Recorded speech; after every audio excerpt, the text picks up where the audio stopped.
सत चित आनंद।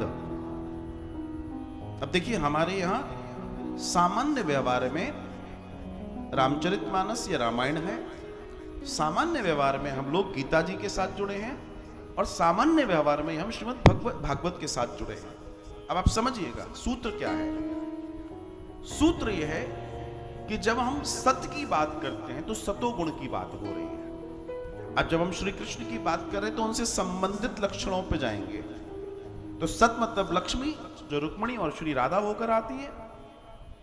चित्त अर्थात यमुना महारानी, क्योंकि आपके चित्त पवित्र नहीं है, जब तक भक्ति नहीं है तब तक कृपा नहीं हो सकती। और तीसरा जो दर्शन है, जो बड़ा दर्शन है, वो है आनंद, जिसे आह्लाद कहते हैं। और उस आह्लाद को प्रदान करने वाली है श्री राधा रानी। हम इस पूरे सूत्र को समझें तो रामायण,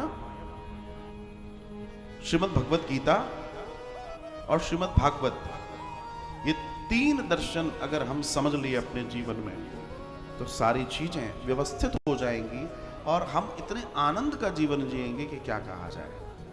क्योंकि अगर रामायण की बात करें, आपको ध्यान है पूर्व के समय में, पहले के समय में जब घर में कुटुंब होता था, कुटुंब वाले घर की बात कर रहा हूं मैं, आजकल एक दो वाली नहीं बात कर रहा। सांझा चूल्हा होता था, उसमें बड़े छोटों का सम्मान था। बुजुर्गों के मुख से रामचरितमानस की चौपाइयां निकलती थी। कितना भी नालायक व्यक्ति हो घर में, जिसको कुछ समझ में नहीं आता हो, वो भी कभी कभी गुनगुना लेता था, क्योंकि उसके कान में वो पड़ती रहती थी।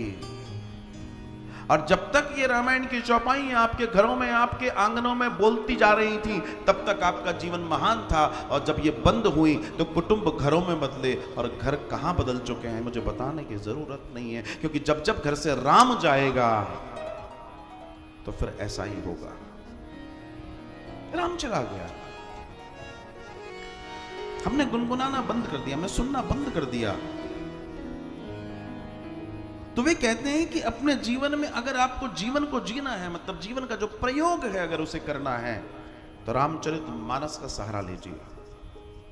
How to live. एक पुरुष कैसा हो, श्री राम बताएंगे। स्त्री कैसी हो, मां सीता बताएंगे। पिता कैसा हो, दशरथ बताएंगे। सेवक कैसा हो, भक्त कैसा हो, श्री हनुमान जी, श्री लक्ष्मण जी, श्री भरत जी बताएंगे। बच्चे कैसे हो, लव कुश बताएंगे। भाई कैसे हो, भरत लक्ष्मण शत्रुघ्न बताएंगे। हर एक जीवन का दर्शन वहां मिलता है।